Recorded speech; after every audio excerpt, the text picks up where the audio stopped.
Comme hier à la même heure, on se pose une question très difficile pour trouver la bonne réponse. De qui va-t-on parler au début de cette revue de presse? Bon Dieu, mais que c'est difficile, je ne vois pas. Et vous? Allez.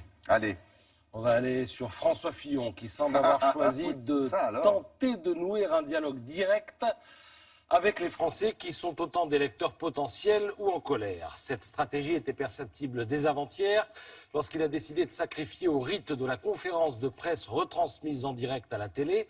Et elle se confirme ce matin avec la publication dans Ouest France, le plus grand quotidien du pays, d'une lettre ouverte aux Français dans laquelle le candidat des Républicains redit que rien n'ébranlera sa volonté de mener une campagne présidentielle. Au passage, il rappelle la légalité de tous les emplois dont ont bénéficié ses proches et affirme avoir donné les preuves du travail réalisé par son épouse. Et bien sûr, il en profite pour agiter 2 chiffons rouges. Premier chiffon, Marine Le Pen, la candidate du déclassement économique et de la désunion nationale. Deuxième chiffon rouge, Emmanuel Macron, dont il estime qu'il est engagé dans l'espace du vide. Mais il n'est pas sûr que tout cela incite les protagonistes à sortir le chiffon blanc de la paix. Dans cette affaire, personne n'a envie de se rendre et il est à craindre que les choses repartent de plus belle. Quand on écrit une lettre, un discours, une déclaration, a fortiori quand il y a un enjeu, eh bien les premiers mots font toujours l'objet d'une attention particulière.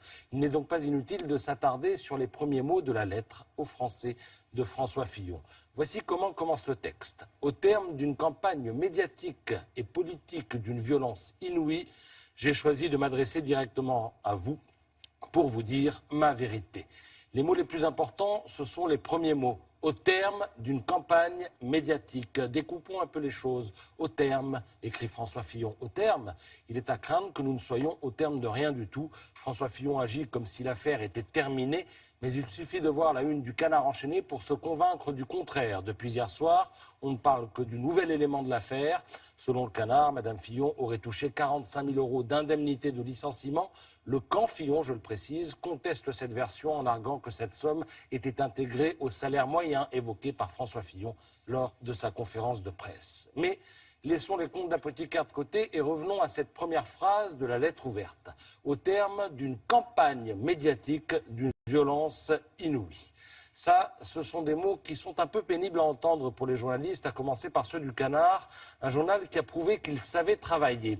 Affaire Stavisky, affaire Boulin, affaire Pelat, affaire Société Générale, affaire Balkany, affaire du sang contaminé. Vous en voulez d'autres? Il y en a une liste interminable. Ça fait 100 ans que ça dure et ça fait 100 ans que le Canard vole dans les plumes de la droite comme de la gauche. Ce matin, le Canard enchaîné d'ailleurs s'amuse du procès qui lui est fait.